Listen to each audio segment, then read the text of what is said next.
Well, well, well. Welcome to the first episode of my podcast, Out Loud. Again, the very first episode. I have never done this before, and this is my first time. So I'm really nervous. I don't really have a structure going here besides the questions you guys asked me, and I feel like that is going to be a lot of the content. It is very unstructured. It's going to be random. However, I think through your questions, it'll all be within the same niche: sexuality, life, just all those questions in general. I feel like there's a lot of relatability between being young and not having it all figured out, especially with me. I mean, I am a university dropout, so obviously I do not have it all figured out. And I feel like people can find some comfort in that because social media especially makes it so hard to just feel like you're on the right track because you're seeing everyone else do, I don't know, so much better than you.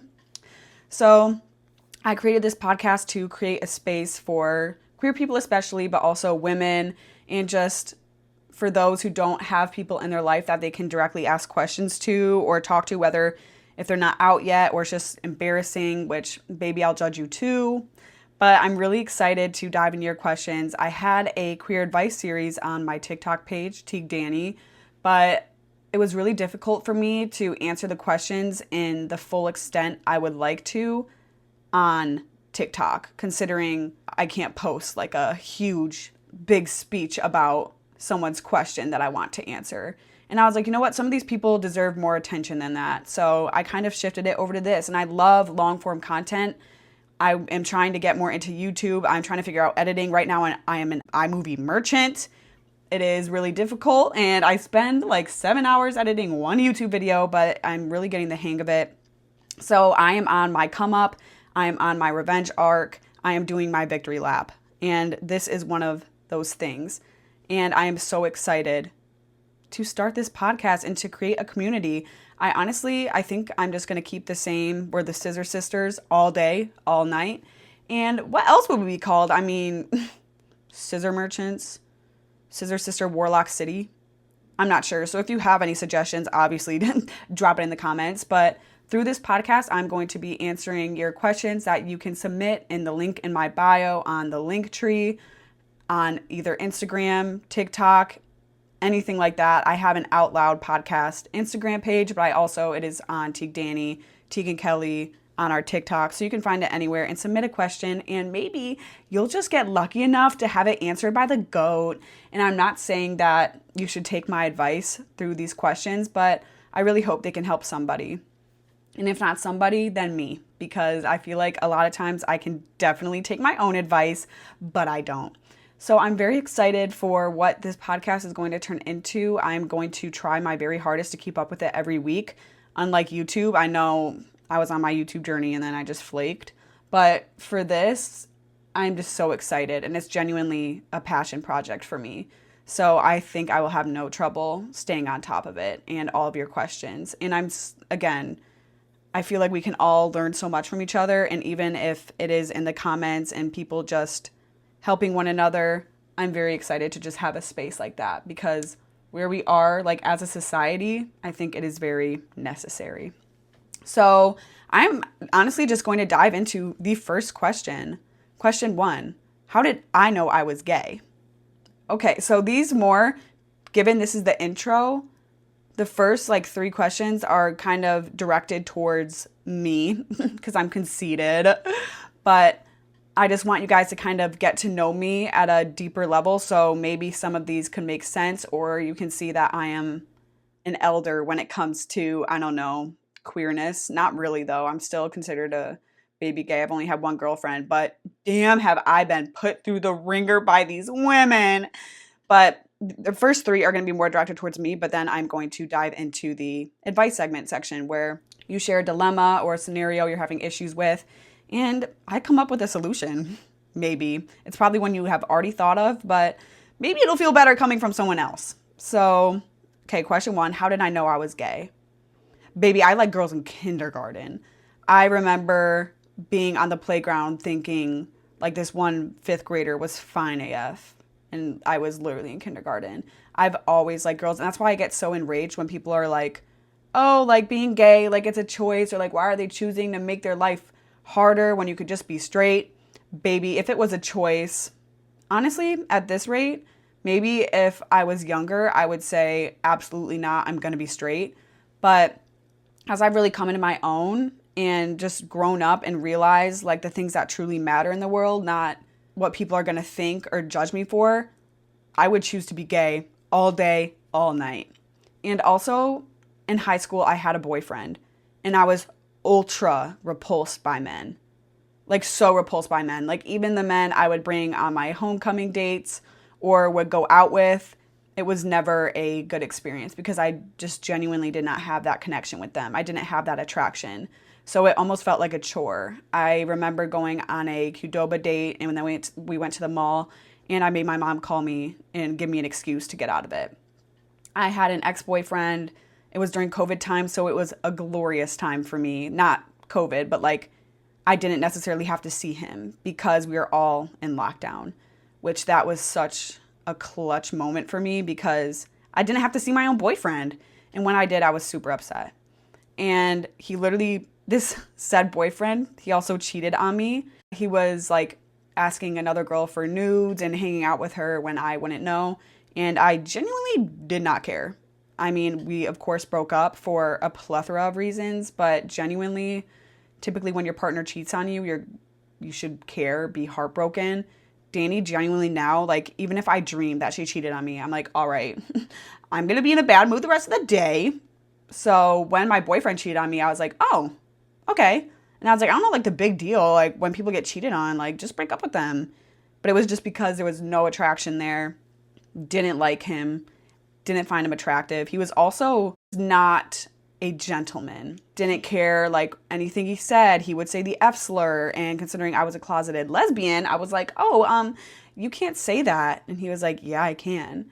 And he was going into the military. He wanted to propose to me after high school, which was terrifying because obviously I didn't like men. So that's kind of when I raised an eyebrow, but also I kind of did just get a boyfriend to get people off my track of being gay, even though truly nobody cared. You think people care a lot more than they actually do, which was something I really struggled with because I thought me coming out as gay and also growing up within the church and being Catholic, I genuinely was like, okay, yeah, like these people are never going to talk to me again. Being gay is a sin. I'm subjecting myself to hell for all eternity. I was just so heartbroken and I was trying like anything to just be like, am I gay? So whether that was like, I don't know, having a boyfriend or going with a boy to the dance, I was doing everything in my power to not be gay. But obviously that's not how it works. Praying the gay away is never an actual true solution, no matter what that one girl on TikTok said, that one little bitch that said that she did pray the gay away. And that's just not how it works. And I feel so bad for the people who see that and genuinely are like, why won't it work for me? Why won't it work for me? Because that's exactly how I felt. I would wake up and I'd be like, what do you mean? Like, why am I still dreaming of puss? So it was a very hard pill for me to swallow. But now I wouldn't change a thing. And I wish I could just talk to my younger self who was struggling so much with my identity and my sexuality. And before she even told anyone, I wish I could say, hey, it's going to be okay. It's okay. Like who you love at the end of the day does not impact anyone in your life. And if it does, then they don't deserve your presence in their life. Because if they truly loved you, they would want you to be happy. They would want you to be fulfilled. They would want you to have everything in regards to your love life and your future. And to subject you to saying, oh, it's just a phase, or, oh, you'll find the right man. It's just such a discredit, and it just comes from like a place of immense misunderstanding. And sometimes you just can't fix that within somebody. It's just too deep rooted. And I used to have a lot of, I used to have a lot of internalized homophobia. And that was really hard for me. And as I learned more about it, and as I grew up and really took a step back and examined how this would impact people in my life, it was like the only person this is truly impacting is me.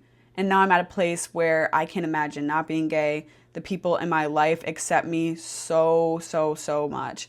And the people that don't, they're not in my life anymore. I truly am only surrounded by people who love me unconditionally. And it truly makes all the difference. And I know it's harder when you're younger because you can't really, it's not as easy to get away from those people who don't support you.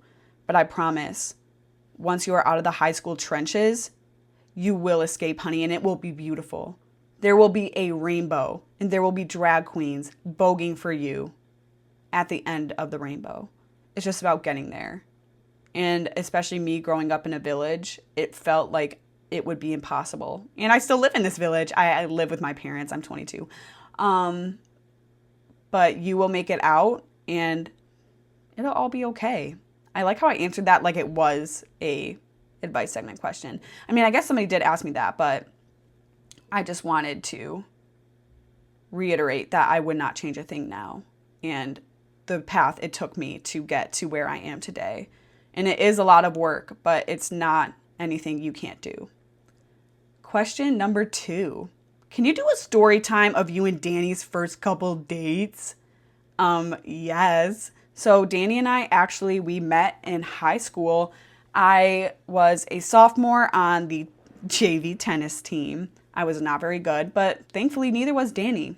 And Danny tried out. I tried out with some of my friends, but immediately when I saw Danny, I just could not stop thinking about her. So the next day at tennis practice or tryouts, I came up to her and I was like, "You're going to be my partner." And thankfully she was like, "Okay," because a lot of people would just be like, absolutely not. But Danny didn't necessarily have a circle back then. She was dating a man.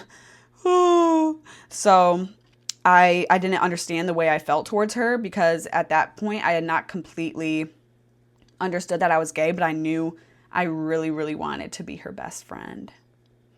I really wanted to be like inside her. That's disgusting. But I could not shake the feeling of when I saw Danny and how I wanted to be around her constantly. And I was like, damn, why can't you be my boyfriend? Because at that point, I didn't even want to be around my own boyfriend. But Danny is bi, so she actually had a boyfriend she liked at the time. But we're not going to talk about that because I have retroactive jealousy. But Danny and I became closer through the tennis team. I called her Sadie Sink. She called me Claire Drake because I guess at that point I resembled Claire Drake. Now Claire Drake is a baddie, so I don't know if that still stands. But we had those little nicknames for each other. We would sit by each other on the bus. We did get really close until I think it was around my junior or senior year. I was on varsity because I'm like really good. I was like really good. Kidding. I was last doubles on varsity, so was not good. But Danny was still on JV, and I still saw her, but she was really struggling within her relationship and just within, obviously, high school. High school is a trip for some people. For me, it was more middle school, but I was still a menace in high school. I'm not gonna pretend I wasn't. But we kind of grew apart because she was just in a really negative place. In fact, my tennis coach asked my friend and I if we would check in on Danny and just like be someone she could lean on, which I was kind of frustrated because I was like, we are already friends, so I don't want it to seem like it's like a charity case, but it was all out of love. So, I mean, at the end of the day, I'm very grateful that we had someone, an adult in our lives that was like looking out for us and was looking out for Danny because at the end of the day, she really needed it. And it also did give me kind of like a push to go out of my way more to be around Danny. But at this point, I knew I was gay and I knew she had a boyfriend. And although she came off so aggressively fruity, she had only had boyfriends at this point. So I was like, I was like, we ain't gonna date. As much as I manifested, which I guess now, but at that time I was like, yeah, there's no way she's fruity. And I kind of moved on, but there was always like still that like lingering like attraction, which I don't feel like I will ever shake because it has been like 7 or 8 years since I first felt it. And after I went to a university, she came to my grad party. She was actually there 10 minutes early with her boyfriend, who I did not invite. I was trying to get some play. So the fact that he spawned with her, I was kind of like, all right, whatever. But at this point, nobody had been to my grad party yet because she came 10 minutes before it started. So I was like, hey. And it was only my freaking toddler cousins. So they were like running around. It was hard to look all like... It was hard to be all like flirty and cute when you have your little cousins tugging at your dress and scream crying around you. But I saw her, and I didn't see her after my grad party for a very long time. I was invited to her grad party. We still stayed in contact. We always commented on each other's Instagram posts. I mean, you can still see comments from years ago from each other on our posts. But we did kind of grow apart because I was at my university. I was depressed. I was very aggressively anxious. I was going through a lot at this time. So I didn't necessarily have the capacity like I once did to help others because I was barely staying afloat myself. And I decided to leave my university, which was ultimately the best choice I ever could have made for myself, because it was then where I had the space to really discover who I wanted to be, what I wanted to do. I think having to figure out or basically declare a major when you are like literally freshly 18 that is going to dictate what you are going to do for the rest of your life, baby, that is some tomfoolery. So at this point, I was going to school for family science, and I realized I could only really do social work or be a teacher, which was something I was already a preschool daycare teacher. So I was like, yeah, absolutely not. I already got my teaching fill for my entire life. I worked at that place for 3 years. And I was like, being a social worker, as much as I want to help children, I was already so depressed and anxious. I was like, I didn't know, I couldn't even fathom being able to help someone else when I didn't even know what I could do for myself. So I really worked on it, and through taking a step back from school, and then I took a semester off from school, then I transferred to a community college, which I wish I would have done that right off the bat. I will have to do a whole episode dedicated to the transfer from my university to my community college and how it was the best decision I ever could have made, and I wish I would have made it sooner.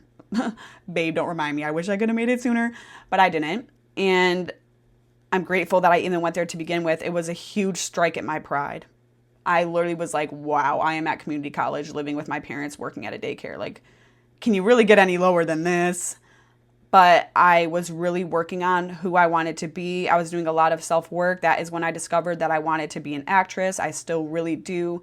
It is such a hard industry to break through. So still working on it. I actually got into social media because I wanted to establish myself, and hopefully it would help me within my acting career. Obviously, nothing has happened yet, but we are still working towards it. And I just found a love for self-care and helping myself and just being the best version of myself. I had so much time on my hands with all my friends moved out and they were all at school. I had so much time to myself where I wasn't working. I was working on a self-help book like that I was in the middle of, or I would be journaling, or I would just be really dissecting who I am as a person and what career would possibly best suit me. I started taking real estate courses, which I only got 10% through because as much as I love it, at this point I was really indulging in social media and I found a love for that. I wasn't necessarily taking it seriously yet, but I still loved creating.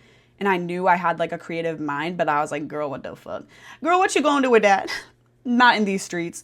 Especially when all of your friends are like, seem to have it all figured out. There was like that pressure there, but I am still at my community college.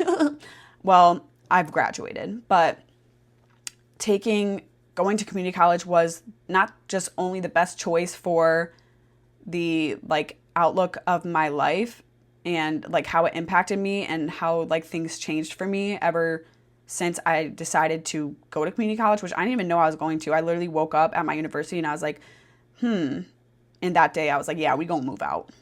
We're gonna move out. I didn't even know the night before that I was gonna move out. But it was the best decision I could ever have made. And I am now a forever advocate of community college. I've had the best experience, but I'm gonna stop greasing the feet of community college. It's also where I met Danny. So I was actually a self-labeled situationship. I'm sure she would argue the opposite. But I saw it as a little situationship. I mean, I was buying her coffee, doing her homework. We would hang out a lot. And I was kind of, at this point, we had been talking, her and I, for around, we're going to call her Stinker. I'd been talking to Stinker for 3 months and nothing was really taking off. And I one day was coming back from doing her homework and I was like, fuck, stinker. I just care too deeply to just sit on this feeling anymore. So I was like, you know what? I'm going to turn back around and I'm going to tell her how I feel. Baby, I turned around and there was another car there. She was getting that pipe. A boy was there and yeah. So I was like, oh, okay. So she was having a boy over right after I left, right after I did her homework. So that was like everything. So that was the beginning of the downfall of Stinker and I. And as I was kind of walking into school, I was going to class, the class I shared with Stinker, and I was like, when is it going to be my turn? Because it's always I like people, or at this point, pick me. It's always I like people so much, but they don't like me. So I was feeling really down about myself because at this point I really wanted to experience love. All my friends had a plethora of kisses and links and were just experiencing college life and exploring themselves, and all I kind of received at that point was disappointment because nobody liked me back. So I was like, hello. So I was like, you know what? Like, I just need something. And this is when gazes struck again, because that is when I saw Danny's hair is very easily identifiable. So I was like, that is Danny. That is my kitten. And I saw her walking out of class. And at this point, I had already tried to contact her in May, June, August, and then I saw her at community college. And then I messaged her again in October. And I was like, hey, like, I didn't know you're going to KVCC. Like, I would love to, like, hang out with you. Like, I don't really have a lot of friends here. And I didn't know you went here too. I didn't know we were in the trenches together. Hello. So I was like, I would really love to hang out. She did not respond for a week. Baby, she did not respond for a week. But she eventually did. And she agreed to hanging out. And that is when I knew. I was like, I'm going to plot and scheme on this MF. She is going to be mine. And she had just gotten out of a relationship, an extremely toxic relationship, might I add. So it took a lot of work for me to prove to her that I was someone that was coming into her life with the best intentions. And eventually I did after 7 months, but after 7 glorious months of talking and proving myself. But also I wasn't ready for all that with Danny. I mean, at this point, I still hadn't even had my first kiss with a girl. So in fact, I had my first kiss with Danny maybe 2 months in, and she had to count down from 3 because I was so scared. Oh, baby, I was so scared. So she had a lot of patience. I wasn't ready to be in a relationship considering I'd only been in one with a man. I never really knew what it entailed. I thought it was all sunshine and rainbows, which I still kind of have that mentality towards relationships, but she didn't. So we were kind of at a crossroads with that. We both had a lot to learn, but we ended up seeing each other. And then after that, we hung out on a Friday. We went to McDonald's and we played We're Not Really Strangers. We went to Five Below. It was probably the worst first date ever, but it was really fun. It was really fun. But she was a vegan at the time. So girl, what are you doing at McDonald's? But despite that, what I now perceive is not the best, looking back, again, why are you at McDonald's? Why are you at Five Below? We saw each other again that Sunday. And then we just continued to see each other and continued to see each other. And eventually we cut off the other people we had in our lives, which I had nobody, so very easy for me. And we became more serious about each other. And our first couple dates, it was in November. Our first date was November 11th. Bitch, I'm 11, so shut the fuck up.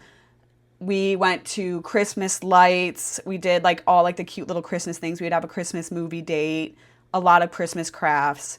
My birthday, she came over, she brought flowers, and just started I can't even remember our first few dates because there were so many, but I remember just going downtown with her, getting lunch, going to the cute little shops, again, going to see the Christmas lights. And it was 45 minutes away, so it really gave us time to just talk. I just loved talking to her. Loved, and I still do. She is one of my favorite people to talk to. She is so insightful. She is the best listener. I'm the best yapper. We really work out in that sense. But genuinely, I was just so entranced by her. She was so eccentric, so unique, did not care about what anybody thought. And at that point, I had just I felt like I still was consumed within what people thought of me and my own perception of myself. I felt as though was depicted by other people's opinions. And just having someone that eccentric and unique in such a small town who didn't care what anybody thought and was just doing things for herself, it was so refreshing. And I thought the world of her, and I still do. It still blows me away, like to this day, that like I get to call her my girlfriend. And although the first few dates, they all kind of blend together because I saw her genuinely so much. Like, I think we saw each other like once every 3 days, 4 days at that. So our first few dates, they were everything. And now it has been I think it now has been 2.5 years. I asked her to be my girlfriend at our favorite cafe on April 29th of 2023, I believe. Yes, 2023. So ever since then, have not looked back. There has been, of course, some trials and tribulations. Of course, that is going to happen within a relationship, especially when you are both trying to find ourselves and then also while choosing someone else at the exact same time. Waking up and trying to find yourself while also choosing to love someone every single day, it is very difficult. But it is very easy when you have somebody who supports you in doing the same things that you have been seeking out yourself. We really prioritized finding ourselves and putting ourselves first. And although that was very difficult for me in the beginning because I just wanted to be with her all the time, now I just love our individuality and how different we are, yet how alike we are. And we're very compatible. She cooks, I clean. She listens, I talk. It's just very refreshing. And especially living in a small town when all your friends are away at college, having somebody in your corner who you never saw coming was like the breath of fresh air I never knew I needed. And I've learned so much from her in our relationship, and I am just so grateful for her. So yeah, that was the story time of Danny and I's first few dates. Kind of went off track there. Question 3. What is the most difficult part of having a long-term relationship? Oh, baby, where do I get started? Honestly, I think every day is going, well, no, not every day. Every relationship is going to have its different issues and trials that you need to go through. Especially when Danny and I, we started social media after like a year and a half after we started dating, because of course we never thought to start a social media account together until we did. And even I will forever advocate, do not start a social media page with your significant other. Oh my goodness, we had parents that were trying to enforce contracts or the money, like how we were going to split it, and just like the workload. And it more became like we were starting to just make videos and like we no longer had time for each other and to be in a relationship. I think it's so beautiful to kind of show and reveal your relationship on your own account, but I wouldn't start one together. And yes, we are still Teak Danny, but now I have that account and we got gloriously hacked back in January. So we had to make a backup. So now Danny has the backup, Tegan Danny. I have Teak Danny. Cannot change the username. Do not know why. No matter, even if I do change it, baby, it's still there. So, but at this point, I'm fine being still Teak Danny, but it is run by me. So that is like that was a really difficult thing to navigate, was being in a long-term relationship and also now having almost like this joint responsibility and navigating that, especially when nobody of our friends, nobody knew what we were going through. In fact, we got trolled for doing social media together. We got trolled so hard. And at first, everybody's going to have their opinions. And I was so nervous about people judging me or perceiving our relationship to be something it's not. And it was always just very hard for me to invite in other people's opinions, especially with something that I thought the world of. And that was difficult to navigate, like what people have to say. But what I will say is people have their opinions online. We always receive comments like, does Danny even like Tegan? Or Tegan seems so much more in it than Danny. And of course, like on the surface, you're going to see that from our TikTok videos, because I am the breadwinner for the physical, like the physical things in our relationship. She is the breadwinner for our emotional. That makes no sense. We were talking about this yesterday. Let me explain. So I, of course, am the breadwinner financially, so I pay for a majority of things because I want to. Danny works so hard. Danny works full-time, I work full-time, but she does the most for her job. And I just want her to save every penny, and so we can eventually move out together, which now it has been postponed because we have a wait list here. We have an aggressive wait list of months for an apartment here. But I pay, I drive us everywhere. I am the one that kind of plans the dates. Like, I kind of carry that load of, I carry that load and I swallow it. That's disgusting. But that's kind of in our relationship. That's just basically, it's not obviously everything, but that would take years to go over. But Danny is more, she carries the emotional baggage. As in, I am so aggressively anxious. I have a very anxious attachment. Not only that, but like I am just like riddled with anxiety. So Danny is always like my person for that. Like that's kind of what she has sometimes my anxiety, like I come to her and I will spend the night at her house, and it's like, it's not her anxiety, but like she will take that on because obviously she loves me. I can't watch gore. I don't watch anything negative because I felt as though it wasn't adding anything to my life. It was just making me very anxious and very nauseous because I don't like seeing that stuff. And that has just been like a pinpoint for my anxiety, is just seeing gore, and just even like the horror enough is the world we live in right now. So baby, I don't need to see any more of it. So I avoid that. So basically, since I avoid it, Danny avoids it when she's with me. Danny, when I am going through something, she is obviously my first call. She will always like spawn in that moment. Like she's just like the emotional holder. Like she keeps me stable and I keep her stable, like physically, if that makes sense. Again, we're very different, but like the same. So again, kind of like she cooks, I clean. It's like I provide for us physically, she provides more emotionally. And of course, we both contribute to both of those. But if one person had to be labeled as that, that's what it would be. Although I'm not for like labels in our relationship. I don't like to think of it like that. But also, it is nice to know and to feel like supported in the ways that I need to be, because I don't need Danny to pay for anything of mine. I don't want Danny to drive. I have control issues, but also I don't want her to drive. Even if it is like an hours long car ride, baby, I'm driving. Yeah. Like baby, like you're my princess. Like just hand me food. The most I make her do in the car is scratch my back or dip my chicken in the Chick-fil-A sauce. So where was I going with this? The hell?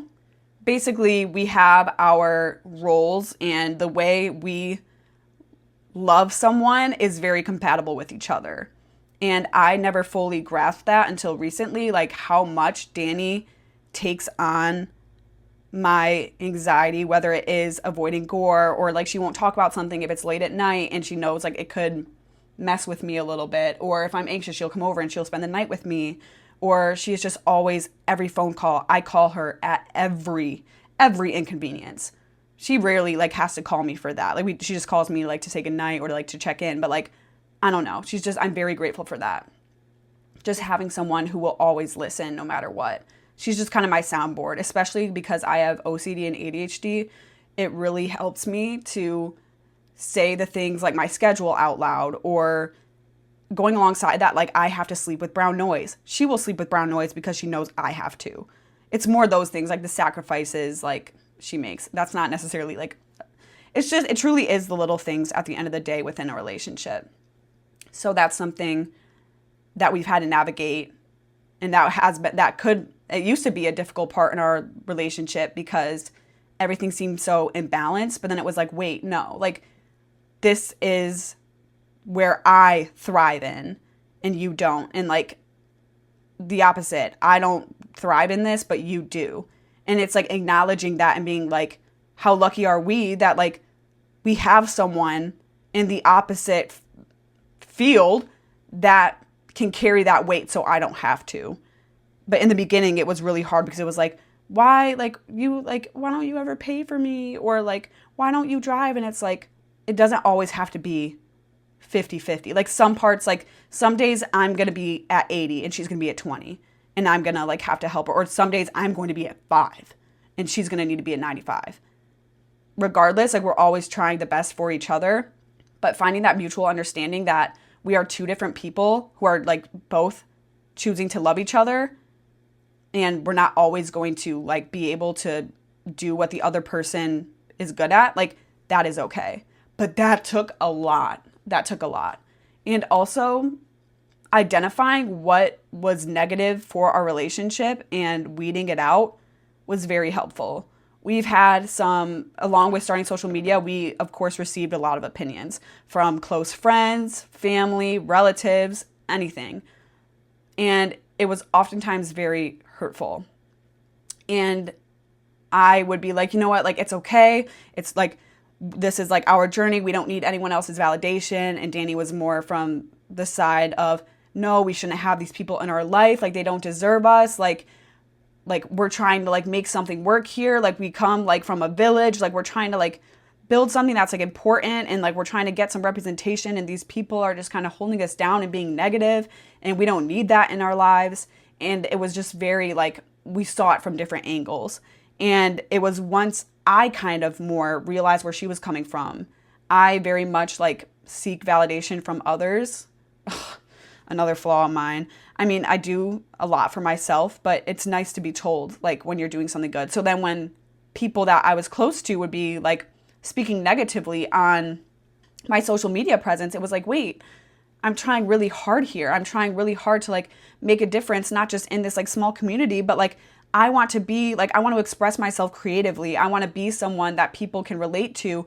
I want to show that like I'm 22. I still live with my parents. I dropped out of university, but like you can still make things happen no matter where you are in life, no matter what you're doing, no matter your sexuality.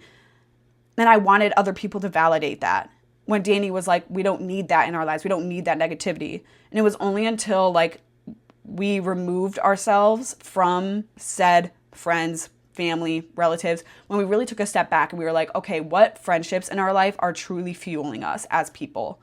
Once we did that, it has become so much easier, so much lighter, because we're not carrying so much negative energy within our hearts, and we're not spending so much time talking about people that we love and care about speaking negatively upon us. Like nobody appreciates that. And I just wanted a circle. I wanted quality people. I wanted people to be proud of me, and I wanted people to feel like inspired. Like, you know what? I didn't think Tegan could do it, and now she's still on this social media track. It's been nearly a year and a half of her posting, and you know what? Well, posting on this specific account. I've been posting. Some of my posts are so cool. I can't even look back. I refuse to look back on some of the eras I've been through, but with Teague Danny specifically, even when people were telling me it wasn't going to work, I still did it, and I still posted, and I still showed up. And now that it's kind of working, it's kind of like Fortnite. People only spectate when they think you're going to win. And before that, it was not very supportive. And now that we've weeded out all the like negative influences in our life, we have been so much happier. And having people who truly support us for who we are and aren't kind of preying on our downfall or just find it comedic, like watching someone try for something that is seen, especially in a small town, as an impossible feat. It's just we didn't need that energy. And as much as I loved having a circle and having friends here and having specific like family members and relatives in my life, it was like, you know what? Like I need to take a step back. And as soon as I did that, so much changed. So genuinely, like, keep the people that deserve your presence in your life. And even if like the other people, like they think, oh, well, like this person did that, let them have any perception of you. No matter what you do, people are going to perceive you, whether it's negatively or positively. So you might as well post or do whatever, reach for your dreams. If you want to go become a doctor, or if you want to be an actress like me, or if you want to be a singer, you might as well just go for it, because at this rate, anything you do is going to be perceived and judged, and you cannot control that. So you might as well fuel yourself in what makes you happy rather than living within the constraints of what people have to say about you. And that was oftentimes a really difficult part in our relationship, because it was really hard for me to let go of. And it was really easy for Danny to let go of it. And now, since like the last few months of us implementing this, I would say just the last few months, 8 months, 6 months, like there's been different segments of it, but we have been the most healthiest we've ever been, because we're not receiving any bullshit from anybody. We truly only have people that support us in our lives. So it's easy for us to we never argue anymore about these people and their intentions, because if anybody is speaking negatively upon you and your dreams and what you're trying to accomplish, then they don't deserve you, no matter how much you crave a friendship or a relationship. It's just never going to work, and you don't want someone like that in your life. But it took a while for me to understand that, of course. Wow, I am already at 43 minutes. See, girl, I don't need a co-host. I can just literally, I'm going on a yapathon.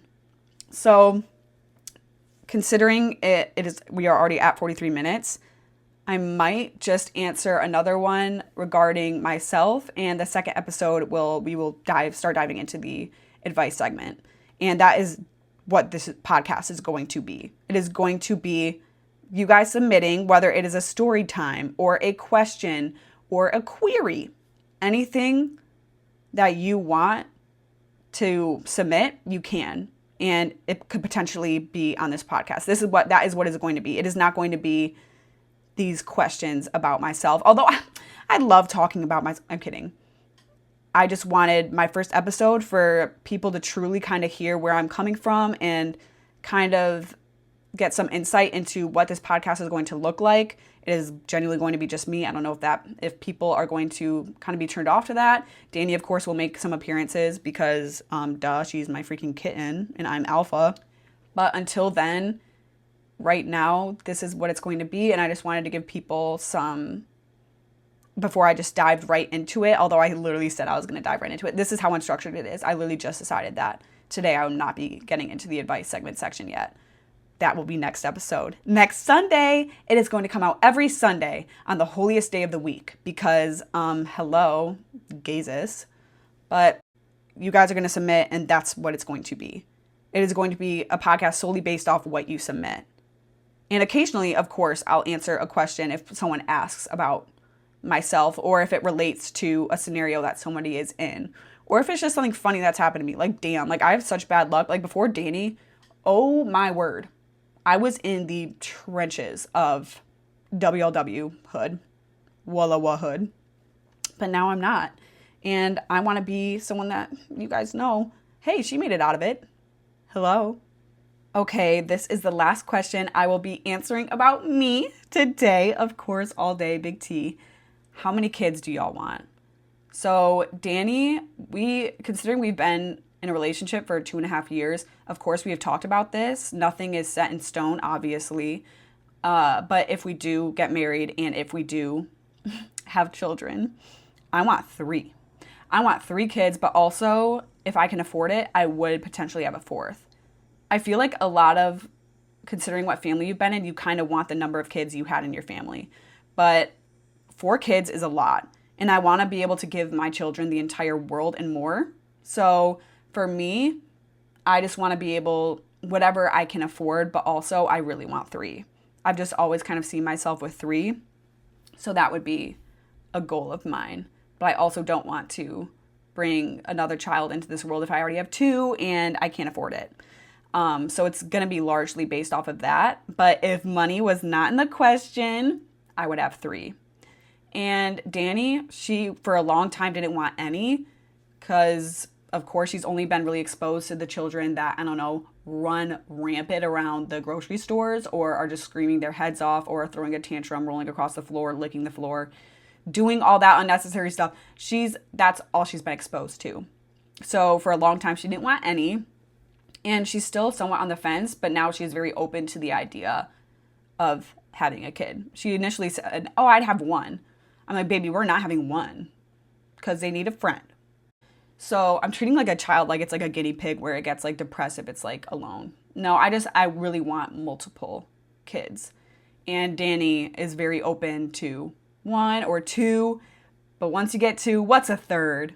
So I'm really trying to get her to get on the 3 train, but also she has one sister, so it's of course, I think I want 4 kids if I could afford it because I grew up with 4 kids in the family, but I really have gotten comfortable with the idea of 3. And Danny eventually will get comfortable with the idea of 3 because I want one, I want 3, and I think as we get older, she'll come around to it, but she just turned 21, so it's really hard for her to grasp kids. And even for me, we don't want kids till we're like 28 or 30. So it'll be a while, but I am really excited for that era. She can definitely wait. And as much as I can't wait for it, I'm trying to truly enjoy every day. And kids are hard. Kids are so hard. So I'm truly soaking up every minute being motherless.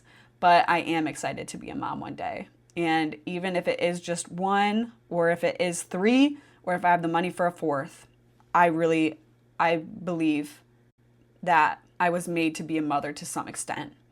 Mother, I'm already mother, but I want kids so bad. And I want to see if they're like weird or like funny or gay or weird. I don't know. So that, I want 3. Danny, unknown. But whenever that era comes, I'll welcome it with open arms. But until then, we will not be having children for a very long time. But that's not what the question said. How many kids y'all want? So anyway, this was the first episode. I hope it was somewhat entertaining. And considering it is just me, I hope that wasn't a shock to any of you. I know a lot of you adore Danny, which, why? Kidding. Me too. But I am very excited, again, for this podcast. I cannot wait to get into the advice segment. Some of you guys have some wild, wild story times or some wild questions for advice. I mean, one of you asked for a strap tour. Hello? Coming soon. Kidding, maybe. But I'm very, very excited to get into what you guys have to say. And I love talking to you guys. And thank you for joining me for my first episode of the Out Loud podcast. Genuinely, this is a dream come true. I don't know what's going to come from it or anything, but right now I'm just so glad to have it in motion and that I am starting to pursue this passion project of mine, and I'm starting to do the things that I've always wanted to do but never had the energy or desire to do it until now.